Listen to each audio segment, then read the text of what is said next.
building we bought had a chicken infestation. It had a homeless camp on the back. It had a bad roof. It had $5,000 of collections on 38 units in Washington State. There's Wait, on hold on.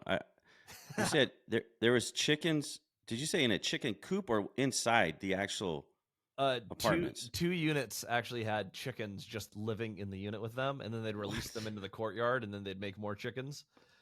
There was a chicken problem, which I've never seen before in an apartment building. I've got dreams, I've got dreams, I've got dreams to find a way out. I've got dreams, I've got dreams, I've got dreams to find a way out.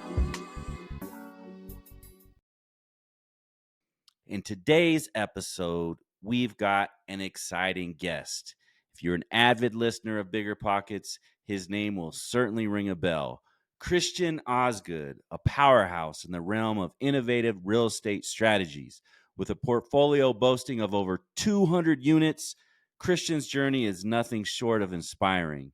After our insightful conversations with his good friend and business partner, Cody Davis, back in episode 5, I've been eagerly anticipating this chat.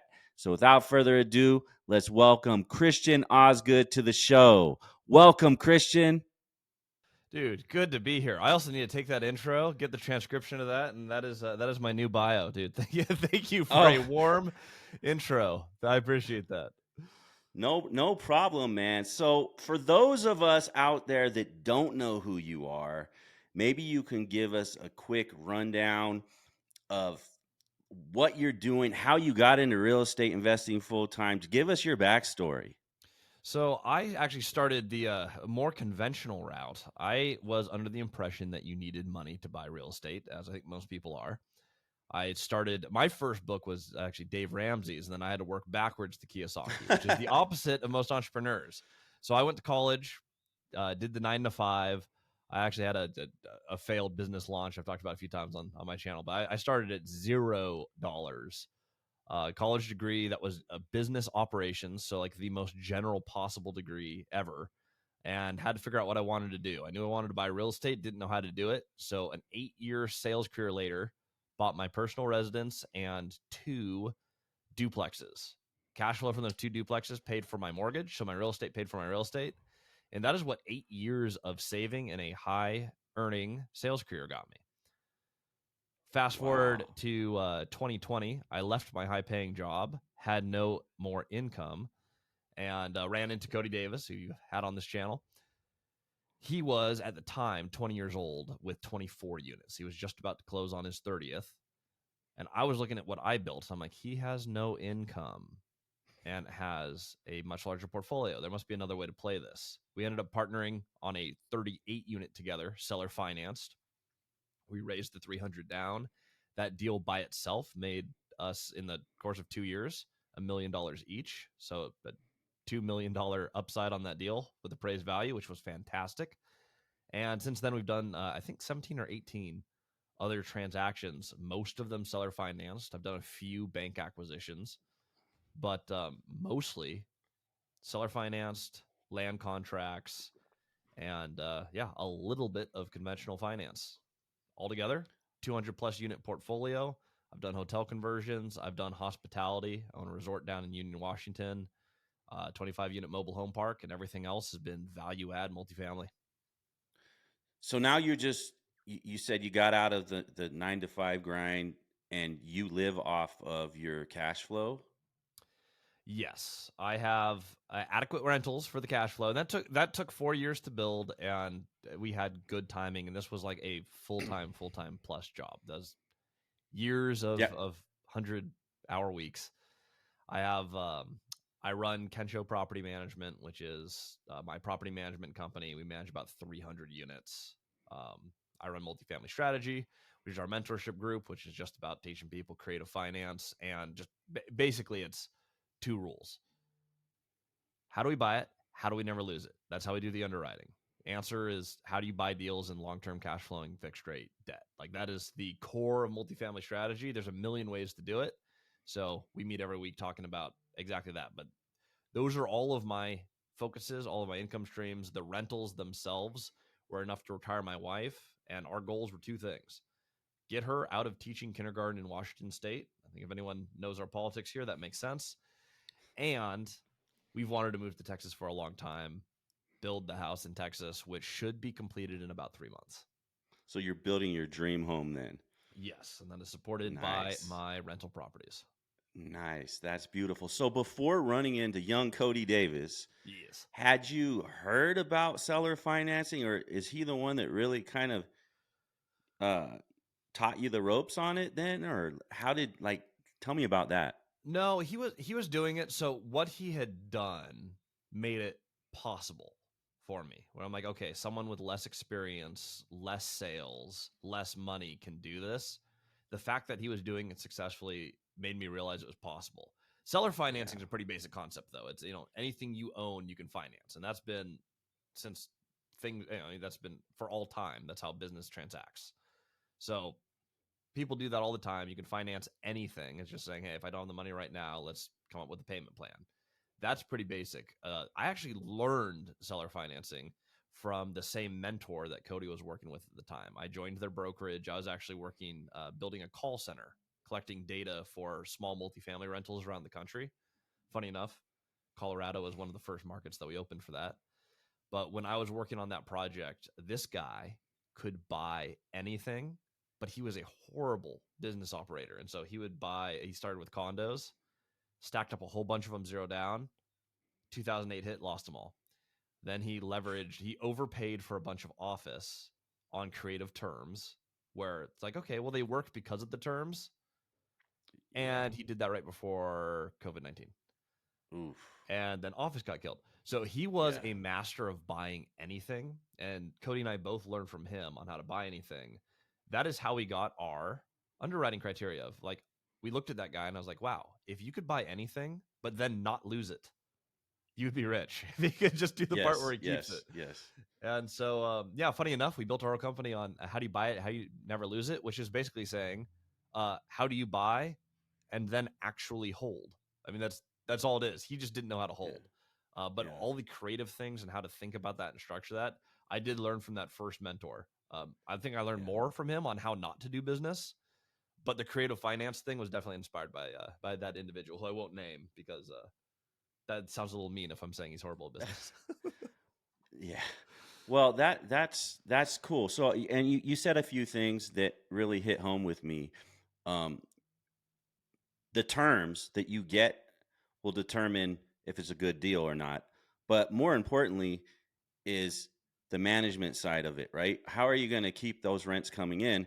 And obviously, if you were buying office buildings before COVID hit, yeah, you were in a pretty bad situation.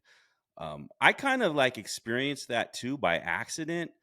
I was focused on buying properties near military bases. Mm-hmm. 90% of my tenants are military service members or families, and that really protected me when COVID hit because I heard a lot of horror stories from friends that were investing in other parts of the country, and their tenants just stopped paying rent because they could, and then they were in a bind. They're like, oh my gosh, how am I going to make this next mortgage?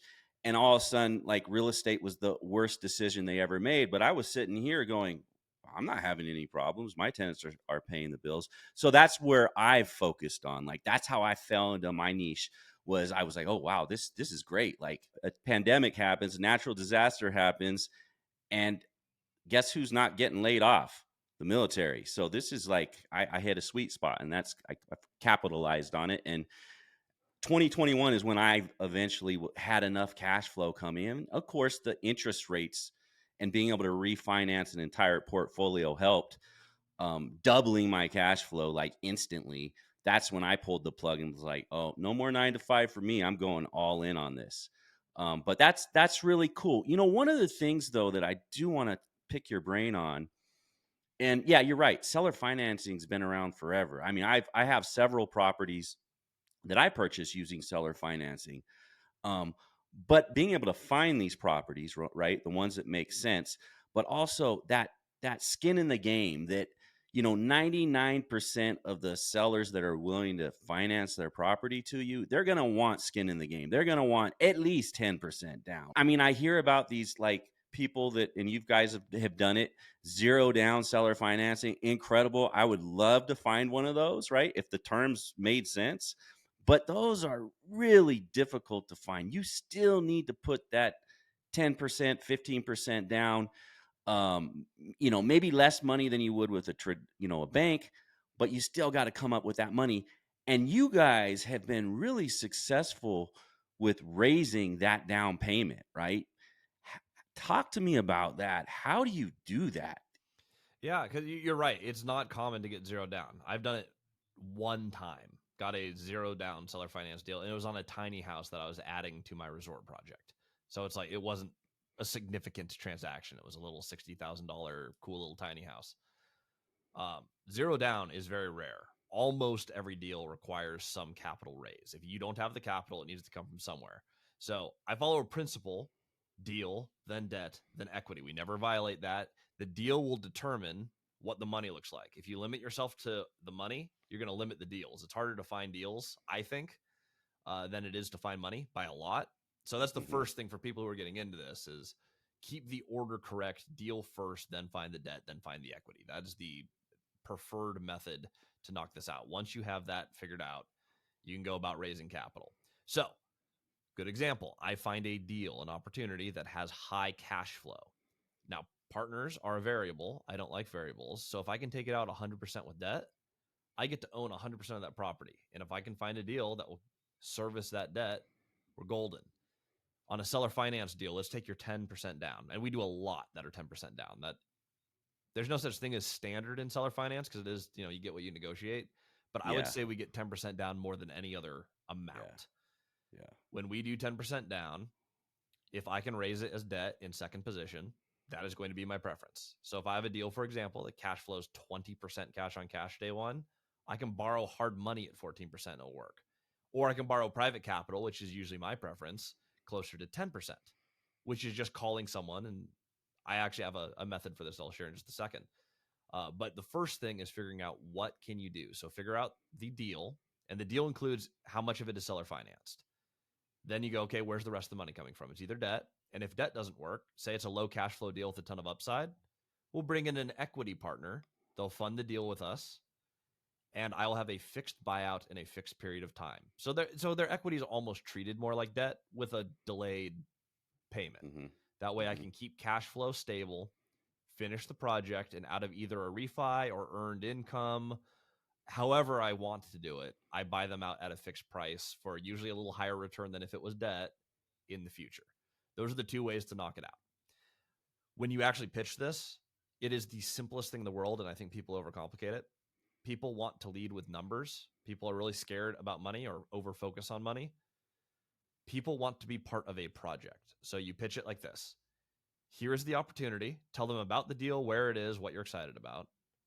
Tell them what is wrong with the deal, because what's wrong with the deal that you're going to fix is the upside of the project. You're going to overcome all the objections, and you're going to get a bunch of buy-in. Like we had first building we bought, it had a chicken infestation. It had a homeless camp on the back. It had a bad roof. It had $5,000 of collections on 38 units in Washington State. Wait, hold on. You said there was chickens. Did you say in a chicken coop or inside the actual apartments? Two units actually had chickens just living in the unit with them, and then they'd release them into the courtyard, and then they'd make more chickens. There was a chicken problem, which I've never seen before in an apartment building, but that was what we inherited. We took the collections on that, by the way, from $5,000 to just under $30,000 a month. So fantastic deal. But to raise capital, I had never raised capital before. I only owned 4 units. Cody owned 30 units at the time and was 21.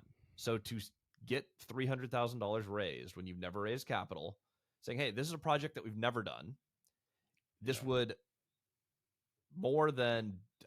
this is more than a double of our combined portfolios. We don't have the experience. We don't have the money. We've never done a project this size, and it's a hard project. For us to sell that to people, this was the conversation. We own in Grant County. We already have about this many units in Grant County, and a lot of them were value add. So we understand how to manage the asset class. Mm. This has been on market for 13 years and everyone's turned it down. And here is why. Here's the list of problems. Mom and pop investors cannot buy this. If you're a fourplex owner, you don't want this. If you are an already liquid, experienced owner, this is too big of a project. Most people are willing to take a lower return and have less headache. We are the only people who make sense to buy this. The collections are too low for it to be bankable. It's listed for $2 million, which is a steal if you look at it for price per unit. The problem with the deal is there's a ton of stuff to fix. It's a heavy lift, and the only people who could do it are two hungry entrepreneurs at the beginning of their career who can spend the time on it. Then you show them the numbers and go, here's what other things are performing like here. Here's what the rest of our portfolio looks like. Here is our plan to fix it. Would you like to participate? I had never raised capital before. We made 4 calls. 3 people each put in $100,000 when we closed the deal. And that is how almost every single deal works. One more example, Robin Hood Village Resort, $4.5 million purchase, our first 7-figure raise. I figured we'd need 3 or 4 people to put together the money. First person we got coffee with, 7 minutes in, they said, hey, I want to do the deal with you. I'm more comfortable if there's less partners. What would it look like if we funded the whole deal? And our answer was, well, it would look like a check for $1 million. And then they wrote the check. So raising was capital, that an equity? Was that an equity, or like what was their stake? equity with a fixed buyout. Okay. And that resort had operational things to improve upon. It was reasonably well run, but it wasn't run like a business. It was run by people who lived on site who had no debt. So they didn't need to optimize everything. They ran it well for what they had. To run it as a business, there was a lot of upside in that deal. Since we wanted to raise that as an equity structure, because I didn't really want to take on $1 million of expensive debt, that was the way to bring it in. Bring in $1 million and a partner, have a fixed buyout, and they gave us an 8-year runway on the buyout to buy out that particular partner. So you have a lot of time to get the value up for them to participate. They get tax benefits for being a partner, and they have some active roles. They do have some tax benefit. But that's a project that, whether it's 6 figures, 7 figures, the pitch is always the same. Here's the project that gets the buy-in. Here are the problems. We're overcoming objections and creating the story of this is the mission. And then here are the numbers. So now they know here's where my money's going. Here's how it's secured. Here's my projected return. And it's super simple. I've never prepared slides. I've never done a pitch deck. I meet people for coffee and I go, hey, based on the goals you communicated to me, this is why I think this deal is a good fit for you. Do you want to participate? And we usually get a yes. I think you're really just driving home what you said earlier. And that is you find the deal that works, you find the good deal, and the money's the easy part, right?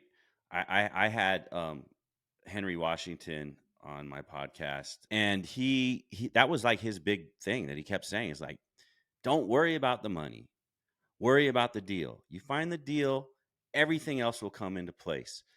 And that's so true. I think that is the hardest part, is finding a good deal where the numbers actually work. So can you give our audience like some tips on just finding these types of deals? Like, where do you look? Yeah, I spend a lot less time than I think most people deal sourcing. I'm going to put this into 2 very, very, very simple steps. 1, spend the time actually defining your goal. You need to know what the real estate's for before you get started. Otherwise, you end up building a business and you don't know where you're going to end up. So have a defined goal. For me, I need enough cash flow to leave my 9 to 5, retire my wife from her 9 to 5, buy a house in Texas. That's been the goal. And to be fair, the house I'm building in Texas is a lot of house. But I've kept my expenses very, very low. I live in a tiny house outside of Seattle. I haven't changed my expenses until I hit my goal. So regardless of income, we kept it low because I have a very clear defined goal, and that is all that I focus on. So that's step 1. Step 2, find the people in the market you want to invest at who've done the thing that you want to do. There's nothing new in real estate. Like anyone who is advertising, like this is the newest thing, they're trying to sell you something. It's an online guru. There is nothing significantly new in real estate. It is simple, not easy, but it's simple. So just find the people who've already done all the work, who've made it in your market, and meet with them. This is what my deal finding looks like. I have 2 brokers who I've built relationships with who look for deals. One in market, in the tertiary market that I'm in, and one bigger broker at a larger firm in the Seattle area. So I got my large brokerage with all the data, who's maybe a better technical broker. And then I have my guy who has all the in-market relationships. Broker deal flow, done, knocked out of the way. Everything else, I make 10 calls a week, up to 10 calls a week. So 2 calls a day. Of those, probably 4 people are actually going to pick up the phone. Yeah. And of those, at least 1, usually 2, are going to meet for coffee. And so every Saturday, I make sure I meet with one owner who I've never met with before, or sometimes I'm, circling back now in my career. But throughout the year, you'll meet 52 weeks in a year. You'll meet about 50 people in the market you want to invest who own real estate, who've already done what you want to do. They have pointed me to all the deals, not always their deal. I never ask them to sell. Yeah. They'll let me know because I've communicated, here's what I'm trying to do. And I admire the business that you've built. Will you teach me something about how you built your business? People love to talk about themselves. Usually their family isn't interested in hearing about their business. Almost everyone will say yes to this. If you honestly ask, I have 2 duplexes, you have a 20plex, I'm trying to scale to 20s, and I just spent all of my money on a duplex. In that talk track, I've communicated my goal. It took me 10 seconds. And it's very clear I'm not trying to buy their property because I just told them I don't have any money. I want to learn how you did this. You sit down, you learn. They introduce you to your property managers, your lenders, your brokers, your bankers, your lawyers, and they're going to help you find deals. Rarely do I actually buy a deal from the person I met with. Very often, a month later, I get a call from them.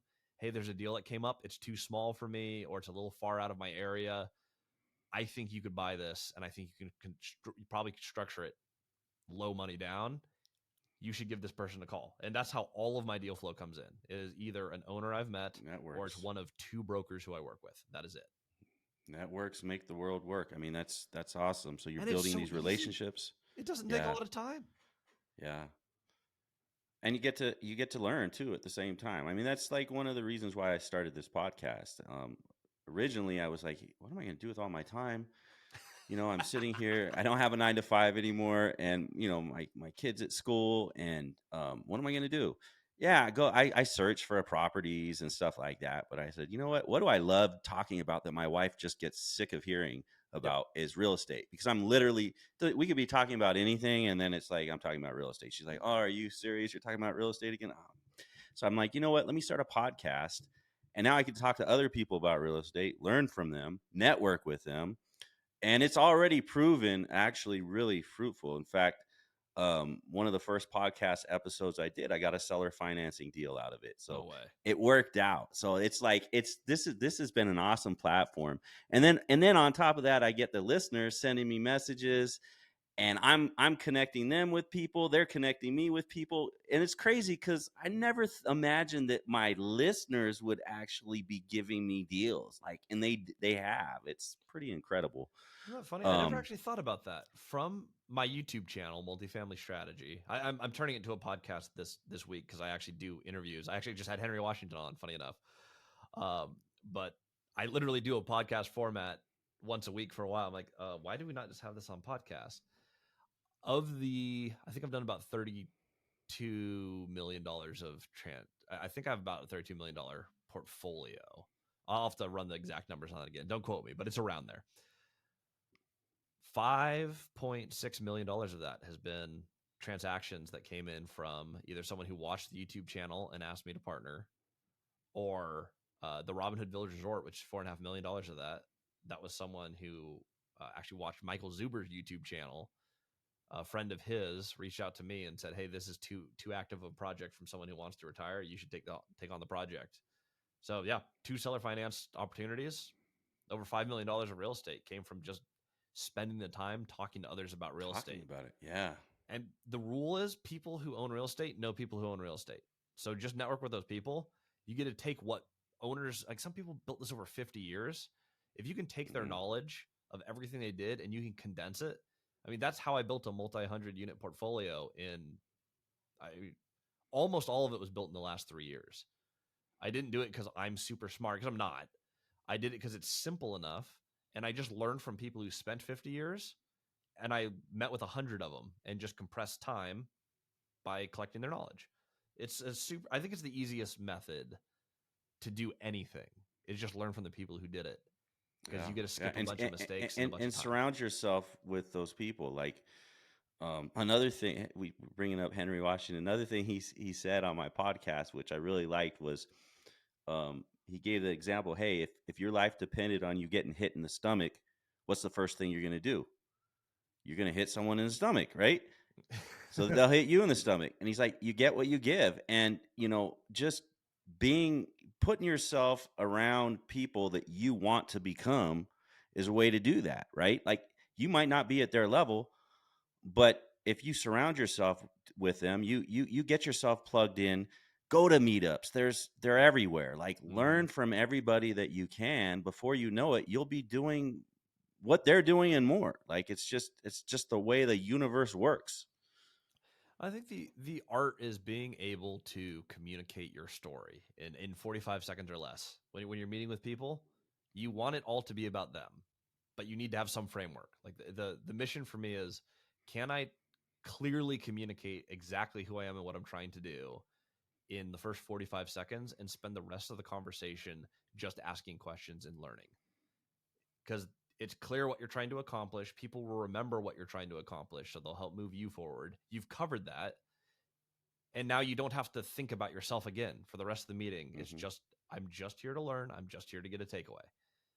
That framework's worked really, really well for me. So I think the real skill for seller financing is probably just basic salesmanship. I think I learned more from Chris Voss and Jordan Belfort's books on sales than I did any real estate book, because it's just like, how do you talk to other How do people you? and Yeah, get some amount of buy-in without being salesy?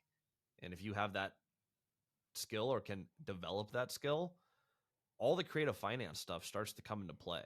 Creative finance takes trust. People trust people who they know and like. I don't think you get those opportunities if you're doing, there's other methods that work, but if you're a cold caller and you're doing you're dialing, you use the multi-dialer, you're going to call 500 people a day, you might find deals, but they're probably not going to be seller finance, because there yeah, isn't adequate relationship to get those low down terms. Because why would someone trust a stranger on, like, oh yeah, I'm yeah, sure they're not going to default? Like that doesn't make sense, right? yeah. Well, and also you would be trying to sell them on the whole concept of seller financing. And I think what you're running into is you're talking with investors that know all about seller financing and the benefits of seller financing a property to you. It's like, hey, I get to let someone else worry about this beast that I'm dealing with, right? And still keep that monthly cash flow coming in. So it's actually like that's actually my plan, is once I have all my properties paid off and I'm like really, really, really old.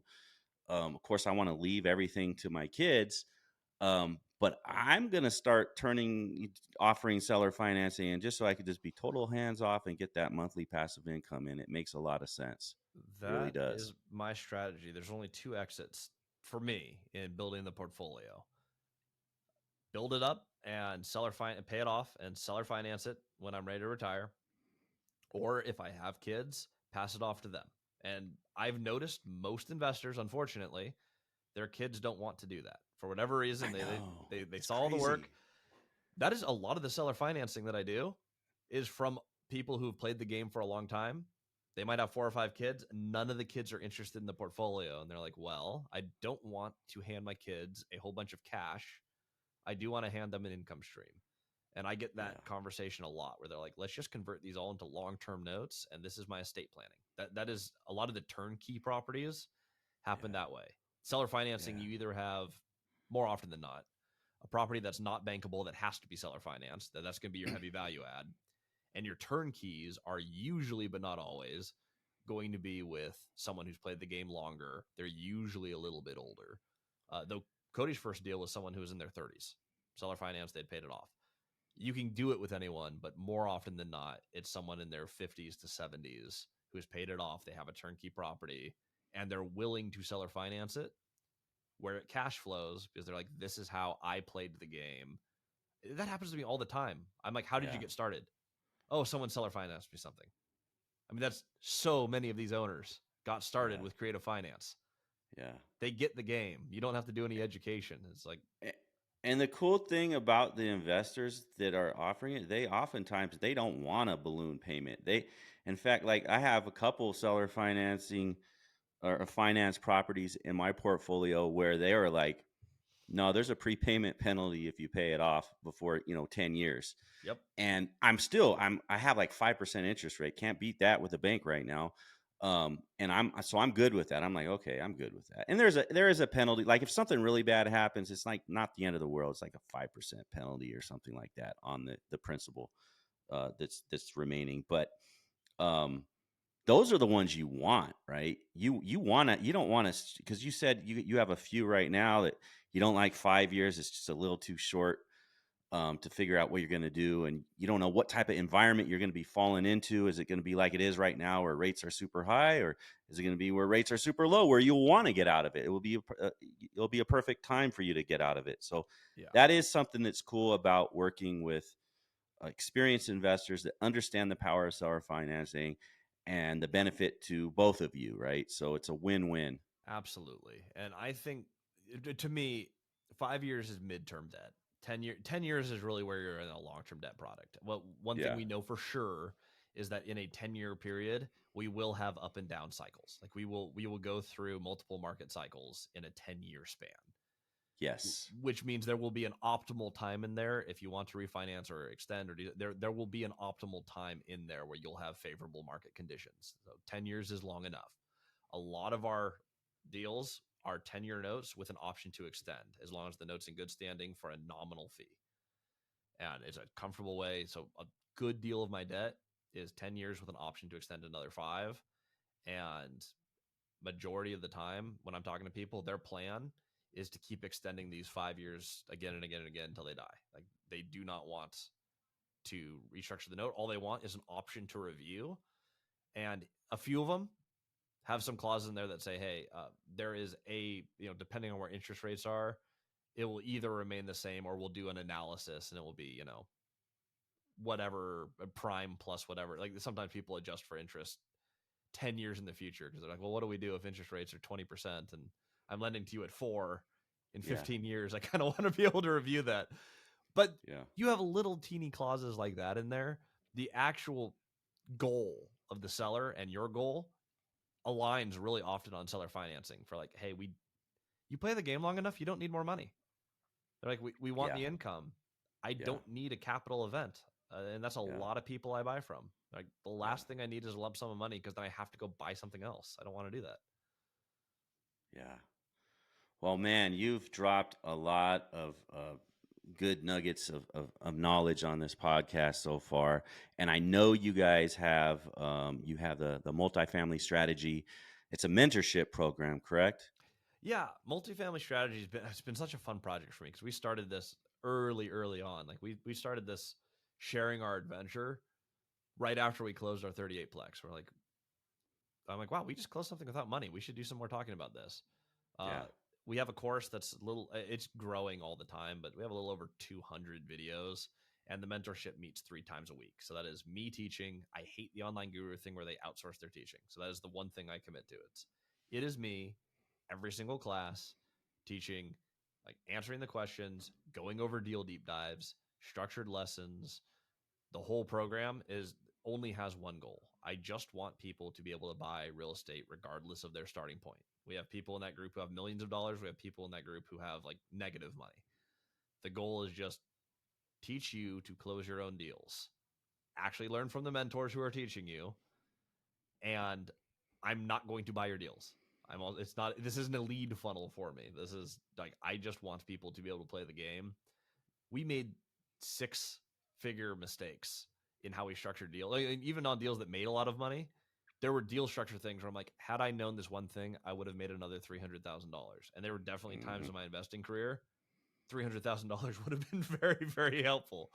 Yeah. Yeah. The goal of multifamily strategy is like move forward with less mistakes than I made. That's what I think mentorship should be. And so Yeah. that's our program. If someone wants to check it out, the best thing to do is hop onto multifamily strategy on YouTube where the information is free the goal is always find an owner who's done the thing you want to do.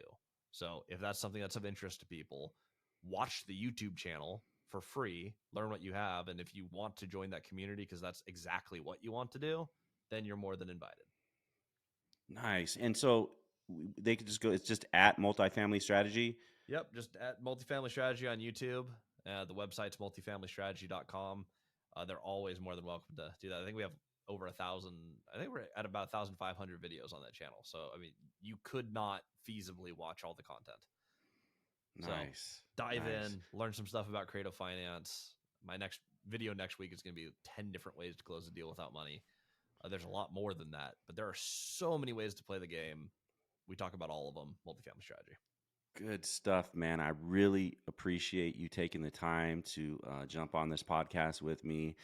Again, like I said before, you've dropped a lot of knowledge, and it's great that you have this platform out there that people can reach out and learn from you. So I encourage everyone that's, whether you're just getting started in real estate, or maybe you have a few properties under your belt and you really want to take it to the next level. Like Christian started, he thought he needed to save a fortune just to get those first couple properties, and he quickly found out that, man, if you would have known what you know now back then, we would be saying, yeah, he has 10,000 units, and it'd be a whole nother podcast interview. But you know, you're only as good as what you know, and so the way you get to know things is to learn and put yourself in situations where you're around other knowledgeable people. And I think Multifamily Strategy is a great place to start if you're looking for a little bit of direction in your life. Man, I wish I could go back in time and start younger, dude. That would be I think everyone feels that. I think Cody probably feels that, and he bought his first property at 19. I know. I mean, that's just the way it is. But you know, I'm glad that because I made a lot of mistakes when I first got into real estate. Like, I was literally like, I first started with tax liens. I thought that was the path, and and then I finally bumped into like rental properties. Like, whoa, rental cash flow, and wait a second, there's people like that are leaving their 9 to 5, living off the cash flow of the rental properties. And then I learned about the tax advantages and just everything else. And yeah, man. And I'm still learning. Like every day, I bring a new podcast guest on here, and I'm learning from them. I'm learning from you. You can never stop learning. That's for sure. And that's the great thing about real estate. There's just so many paths, so many avenues you can go, and they all work. But it's key that you have some directions, right? Some guidance along the way. Absolutely. Absolutely. So, all right, Christian, I appreciate you. Thank you for being on the show. Absolutely. Thank you for having me. This was super fun. And yeah, I'll have to have you on Multifamily Strategy here in the near future. Definitely. Let's do it. Thank you so much, man.